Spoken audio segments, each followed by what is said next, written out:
I was standing by the dessert table at our daughter's baby shower when my husband, Mark, walked in, holding another woman's hand. Not just holding it, intertwined, like teenagers in love. And then, with all our family and friends gathered around, he dropped the bombshell. "I'm leaving you, Jenna. I'm in love with Melissa now." Gasps echoed.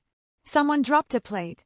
My daughter, Ava, was frozen in place, her hands still on her belly, her face turning pale. My world crashed, or at least, that's what everyone thought would happen. But I didn't cry. I didn't scream. I laughed, because Mark didn't know something very important. Something I had already done.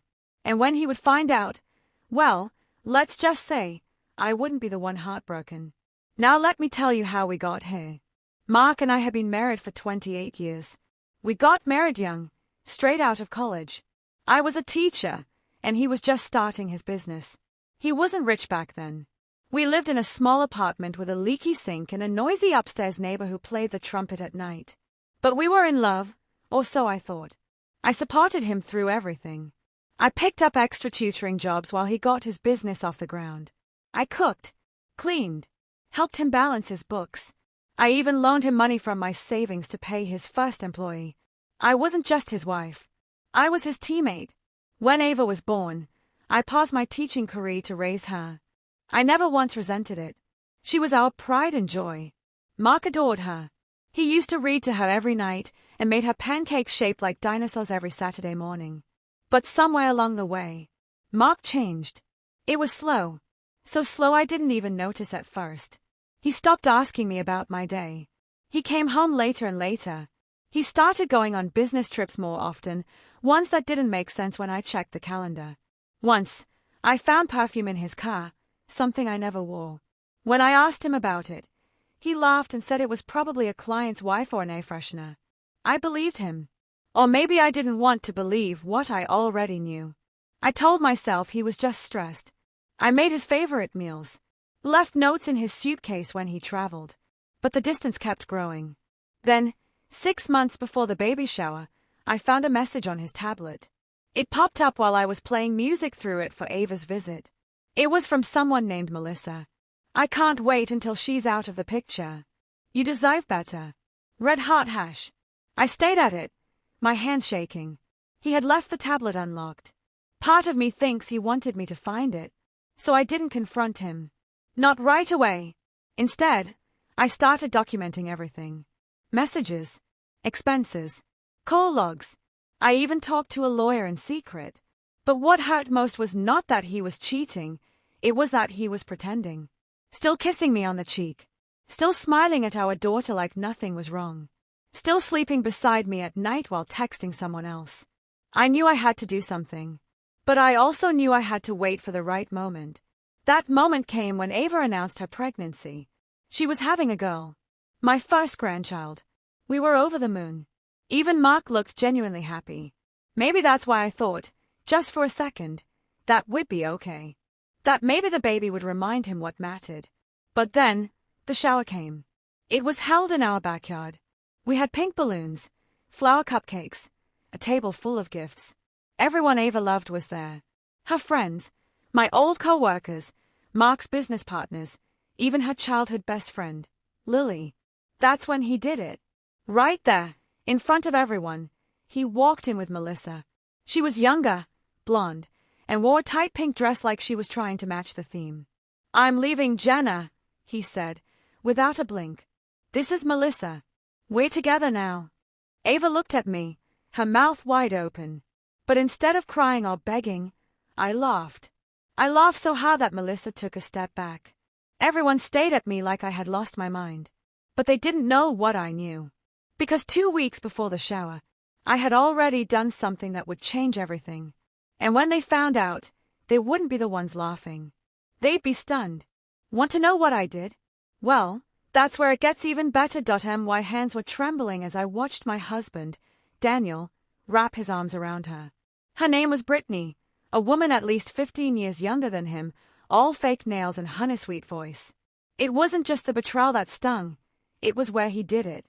Our daughter, Emily, had been glowing with happiness, surrounded by friends, pink balloons, and gifts for her unborn child. It was supposed to be a celebration, a day for our family, but Daniel turned it into a circus. And right there, in front of the cake that read "Welcome, baby Lily," Daniel said it. "I can't do this anymore, Janet. I'm leaving you. Brittany and we're in love." He didn't even lower his voice. The room fell silent. The DJ stopped the music. The only sound was the clinking of someone accidentally knocking over a plastic cup. Everyone turned to look at me. I smiled. A strange, calm smile. Because Daniel didn't know what I'd already done. But before we go there, let me take you back. Let me show you how we even got to this moment. Because the day my husband said those words out loud wasn't the day he broke my heart. It had started a long, long time ago. Daniel and I met at a bookstore when I was 23. I was hunting for a second-hand copy of Pride and Prejudice, and he had been in the self-help aisle, flipping through a book called Winning People Over. I didn't know it then, but maybe that title had been a clue all along. He was charming in that boyish, casual way that made you forget he could be dangerous. Blue eyes, quick laugh, always ready with a joke. He said he loved the way I read the back covers of books like I was reading treasure maps. I laughed. He asked for coffee. The rest happened fast. We got married after just 8 months. Too fast, my mom said. He's too smooth, honey. Something about him doesn't sit right with me. But love makes you deaf sometimes. In the early years, we were happy. Truly. Or maybe I just convinced myself we were. We bought a small house, worked hard. He as a financial advisor, me as an elementary school teacher. When Emily came into our lives, it felt like magic. Daniel cried the day she was born, holding her like she was the most fragile, perfect thing in the world. Then something changed. Slowly at first. He started working late more often. I told myself it was just the nature of his job. He was bringing in good money, and we had just bought a second car. But the late nights became weekends. The weekends became holidays. He stopped asking how my day was. He stopped noticing the little things, like when I cut my hair, or when I repainted the hallway by myself. At first, I tried harder. I cooked his favorite meals. I sent him sweet texts. I even bought new lingerie, hoping to rekindle whatever spark we once had. Nothing worked. One evening, after putting away the laundry, I picked up his shirt and noticed the faint scent of a perfume I didn't wear. That's when I knew. But I didn't confront him. Not yet. I wanted to be sure. And I had learned long ago that when Daniel was confronted too soon, he always twisted things around. He had this talent for making you doubt your own thoughts. He'd smile, tilt his head, and say, "Are you sure? Maybe you're just tired, sweetheart." So I waited. Do subscribe and show support. I started watching closely, checking receipts in his pockets, scanning his car's GPS history. Quiet detective work. It felt dirty, but I was tired of feeling like the crazy one. And then I found it, a hotel reservation under his name. 2 nights, out of town. Business trip, he had said. It wasn't business. It was Brittany. I didn't cry. Not then. I was too busy planning. But just as I was collecting evidence and making quiet moves, something unexpected happened. Emily announced she was pregnant. Her happiness lit up our world again. Suddenly, there were baby shower plans, shopping for cribs, laughter at the dinner table again. And Daniel. He seemed softer around Emily. Attentive. Present. I started to think maybe I could wait. Maybe the baby would change things. Maybe. Then I saw the text on his phone. "I wish we didn't have to hide. I hate pretending. I love you." From Brittany. And that's when I realized Daniel was never going to come clean. He was going to lie forever. Lie to me. Lie to our daughter. Lie to our future grandchild. So I did what I had to do. I met with a lawyer. Quietly. Secretly. I learned about our assets. The hidden ones too. I had his passwords, of course. Years of trust meant years of access. The lawyer helped me set up everything. Documents, bank statements, screenshots, emails. I filed for divorce. Quietly. Smartly. Everything was ready. All I had to do was wait for the right moment. Then came the baby shower. Emily wanted everything to be perfect. She rented a hall, ordered pink cupcakes, even got custom decorations with baby Lily's name. Daniel pretended like everything was fine. He held my hand in front of guests, smiled for photos, but I knew, and I was just waiting, until he chose that exact day, that exact moment, in front of everyone we knew, to tell me he was leaving. For Brittany, it was almost poetic, and I smiled because that's when Emily stood up. Her eyes were wide, her voice trembling. "Dad, what are you talking about?" And before he could answer, Brittany walked in, holding something in her hand. And that's when everything started to go downhill. Brittany walked in like she owned the place. Her heels clicked against the tile floor, her fake eyelashes batting like butterfly wings. But what really caught everyone's attention wasn't her sparkly dress or the smug look on her face. It was the white envelope she held in her hand. She clutched it tight, her knuckles pale. Whatever it wasn't a gift for the baby. She made her way straight toward Daniel. Not me. Not Emily. Straight to him. Emily just stood there, frozen. Her eyes bounced between her dad and the woman she'd never seen before in her life. "Dad, who is she?" she asked, her voice barely above a whisper. Daniel glanced nervously at Brittany. "Emily, sweetheart, this is Brittany. I was going to tell you. I didn't want you to find out like this."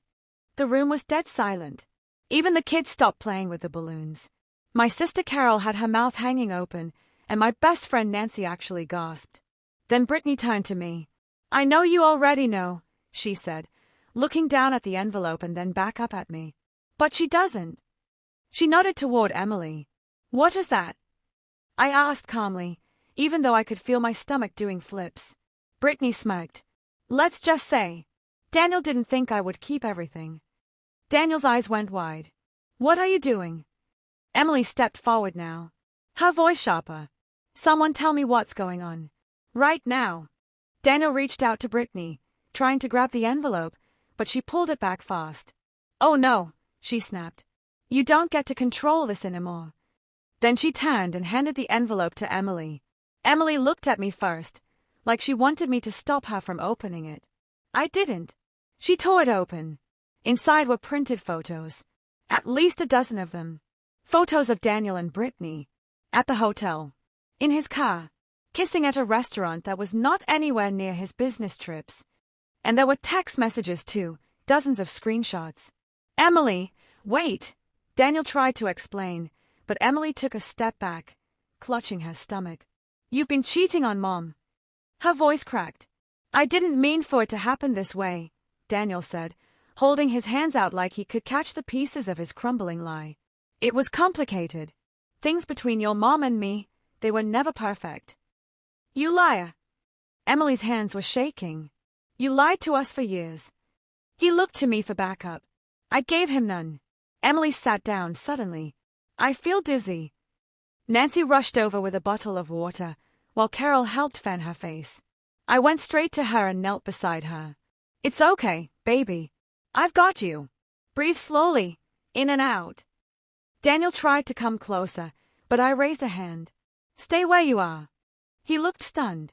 And in that moment, I saw something I hadn't seen in years: uncertainty. Fear. He wasn't in control anymore. The baby shower ended early. Guests slowly shuffled out, most too awkward to say anything. Some mumbled apologies or gave sympathetic hugs. The DJ packed up in silence. Back at home, I sat with Emily on the couch while Carol made her some soup. Daniel didn't come home that night. Not that we were waiting.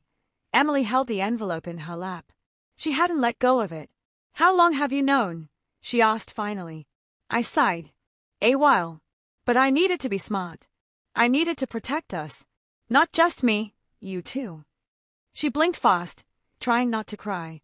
"You were always the strong one, huh?" I smiled sadly. "Only when I needed to be." That night, after putting Emily to bed, I opened my own envelope, the one my lawyer had prepared for me. Divorce papers, asset lists, financial records. I'd gathered it all. Daniel had no idea, but I wasn't going to drop it yet. I had something bigger planned. Because Daniel didn't just cheat, he stole. He'd been hiding money, funneling thousands of dollars from our shared account into another one under his name. I found it through some old tax documents he forgot to hide. and I wasn't about to let him get away with it. I needed more proof, more leverage. So the next day, I met with my lawyer again. I want to freeze the hidden accounts, I told her. Can we do that? Absolutely, she said. But you'll need evidence of financial misconduct. Bank transfers, statements, emails, anything that shows deception. Give me a week, I said. What Daniel didn't realize was that I still had access to his emails. He hadn't changed the password in years. That night, after Emily went to sleep, I logged into his account, and what I found made my jaw drop. There were emails to Brittany, but more than that, there were investment documents.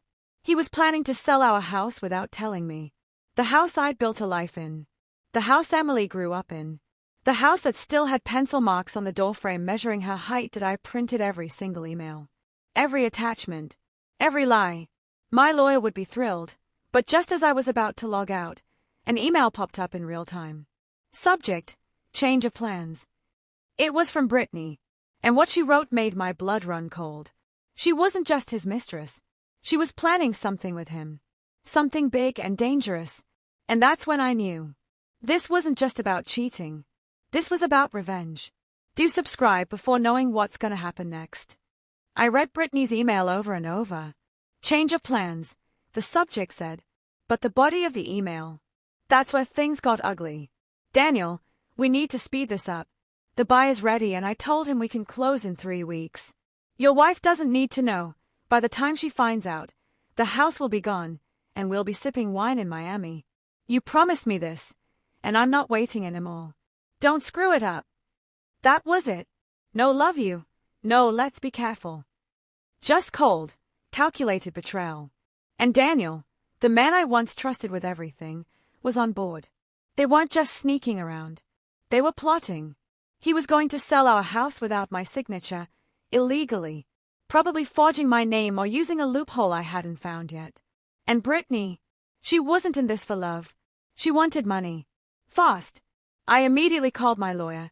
Even though it was past 9 p.m., I found the smoking gun, I said, forwarding the email. There was a pause on the other end. Okay, she said. Now we go to war. The next morning, I barely slept. I kept watching Emily as she made breakfast, acting like everything was normal, even though her world had just split in two. She handed me a cup of coffee and smiled weakly. You okay, Mom? I'm okay, I lied. Are you? She nodded slowly. Just numb. But I'm glad you're here. My heart squeezed. I wasn't just doing this for me. I was doing this for her future. After she left to meet her fiancé, I packed up the documents, the printed emails, and the old bank statements. My lawyer met me at her office with 2 other legal aides. By noon, she had already filed an emergency motion to freeze all joint assets and block the sale of the house. Now, I just had to wait. But waiting wasn't easy. Especially when Daniel came knocking. Yes, he showed up that same night. Not with flowers. Not with apologies. But with Brittany. They rang the doorbell like they had every right to be there. I opened the door, arms crossed, eyes cold. Daniel blinked. Can we talk? No, I said, ready to shut the door. Brittany shoved her hand out to stop it.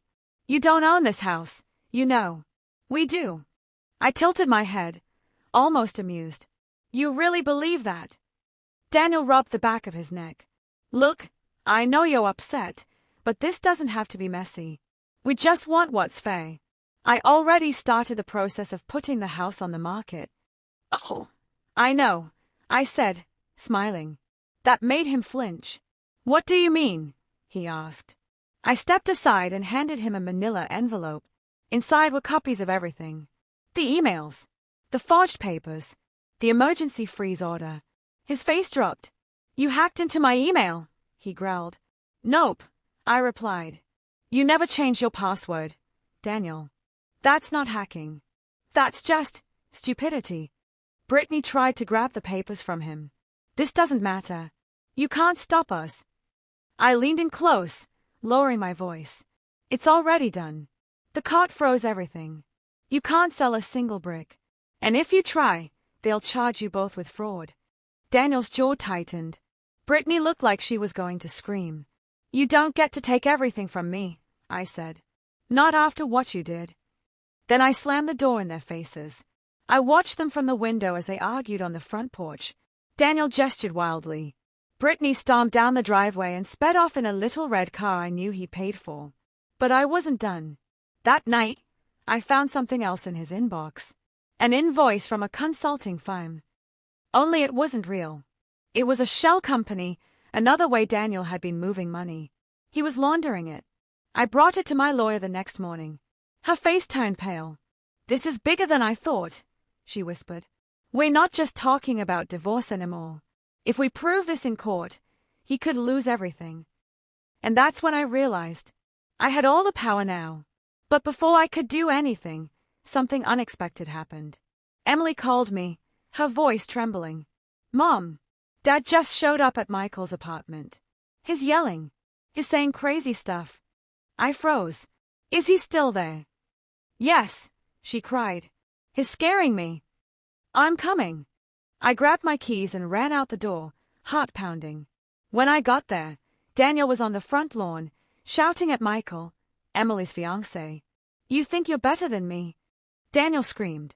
You think you can just replace me? Michael stood his ground, arms folded. You need to leave. Now. Emily stood behind Michael, tears in her eyes. I pulled up and ran to her side. Daniel, stop! I yelled. He turned toward me, his face flushed with rage. You turned her against me. Both of you. No, Emily said, voice shaking but strong. You did that. The day you left us. His eyes burned holes through us. And then, he punched Michael. Right in the face.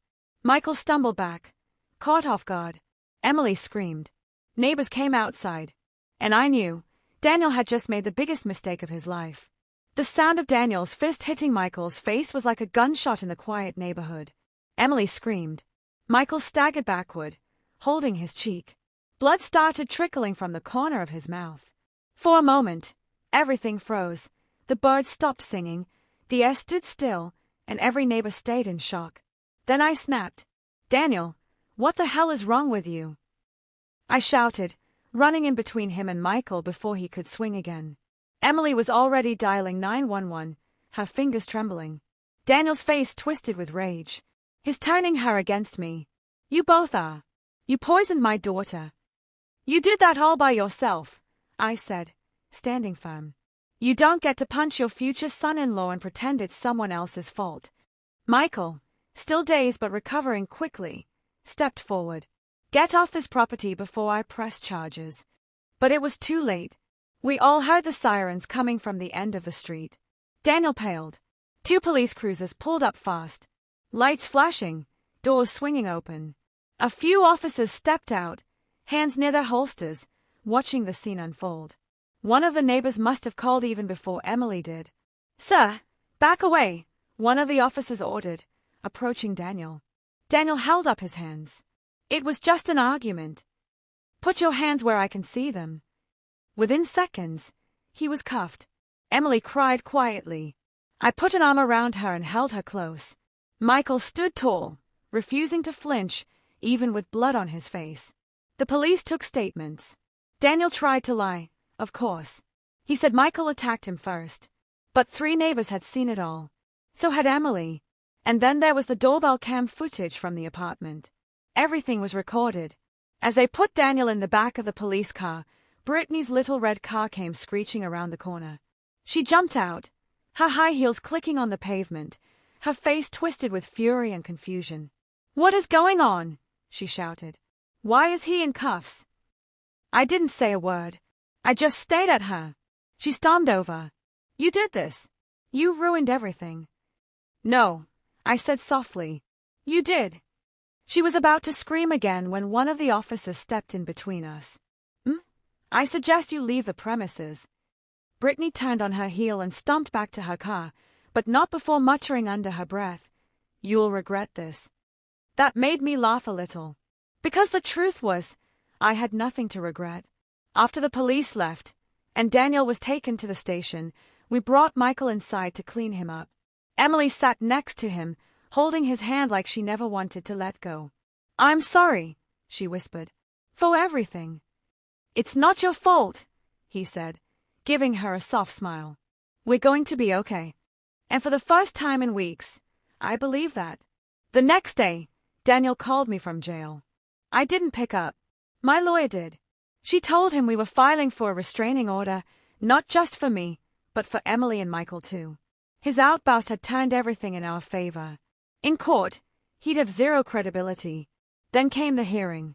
Daniel, now out on bail, sat on the left with a lawyer who looked like he regretted taking the case. I sat on the right with mine. Emily and Michael were behind me, quiet but strong. The judge reviewed the emails, the forged documents, and now the assault charges. I watched Daniel shrink in his seat with each passing minute. Brittany was nowhere to be found. Coward. When it was my turn to speak, I didn't yell. I didn't cry. I simply told the truth. He left me at my daughter's baby shower. He took money from our business without telling me. He tried to sell our home behind my back. And then he attacked my daughter's fiancé. The judge looked at Daniel like he was something stuck to the bottom of her shoe. Order granted, she said, slamming the gavel. Daniel was officially barred from contacting us. His accounts were frozen.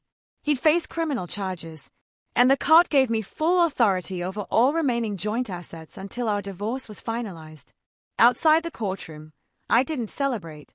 Not yet, because I had one more thing to do. I visited Brittany. She lived in a rental house now. Daniel had promised her the moon, but she ended up in a dusty two-bedroom near a highway.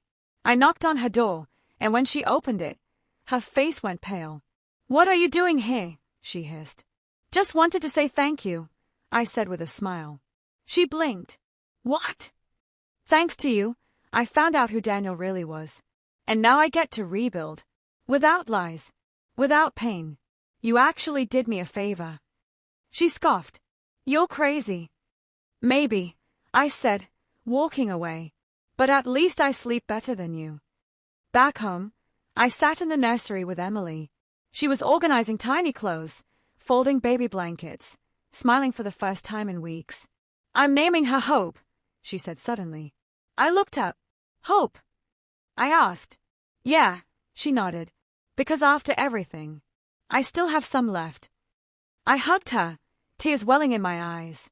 But just as peace was settling in, I got a call from my lawyer. Her voice was serious. "You're not going to believe what Daniel just did," she said. "Check your email. Right now." I opened it, and what I saw made my blood run cold. Daniel had filed emergency custody papers. He was trying to claim grandparent rights over Emily's unborn child. I stared at my screen, blinking in disbelief. Emergency custody papers. Daniel had filed a motion to get court-ordered rights to our grandchild, Emily's baby, claiming that she was mentally unfit due to stress and that I was alienating the child from her rightful family. It was laughable, but also terrifying. Because, despite everything he'd done, despite leaving me, stealing from me, punching Michael, getting arrested, he still thought he could win. Still thought he could control us. I grabbed my phone and called Emily into the room. "What's wrong?" she asked, worry written all over her face. I handed her the phone. As she read the email, her hand started to shake. He's trying to take my baby." My heart broke. She was already 7.5 months pregnant. She didn't need this. I held her close. "He's trying, but we won't let him win." We immediately called my lawyer. She was already filing a response, but she warned us. Daniel had hired a new legal team. A ruthless, expensive one, probably paid for with money he'd hidden. "They are pulling every dirty trick," she said. "Character attacks. False reports. They're claiming Emily had depression in college, that you were emotionally manipulative. It's not going to hold, but it's going to get ugly first." So it began. A war in court. A storm outside it. We were dragged into meeting after meeting, hearing after hearing. Daniel sat there in his fancy suit, pretending to be a concerned father and future grandfather, while Brittany stayed away to keep his image clean. They submitted photoshopped text messages, claimed Emily was on medication she hadn't touched in years, tried to say Michael had a criminal record, which he didn't. It was someone with the same name from another state. But every time they attacked, we countered with truth. Emails, video footage, Testimonies from friends, teachers, doctors, even a therapist Emily had seen during the pregnancy who confirmed she was doing well emotionally and mentally.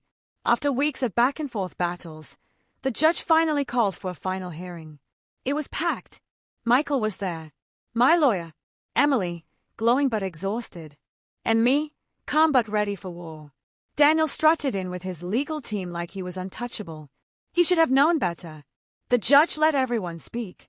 Daniel repeated his lies, painting himself as the victim of a vindictive ex-wife and a rebellious daughter.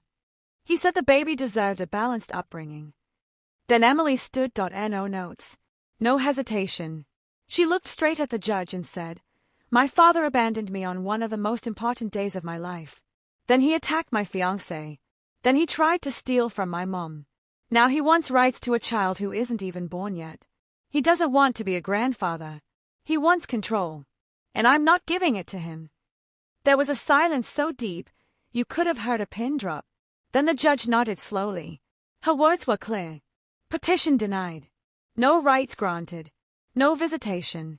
And any attempt to contact or harass the mother or child will result in immediate legal consequences. Daniel stood there frozen. He'd lost. For good. After the hearing, we walked out into the sunlight. Emily held her belly, a soft smile on her face. "It's really over," she said. "Yes," I nodded. "He can't hurt us anymore."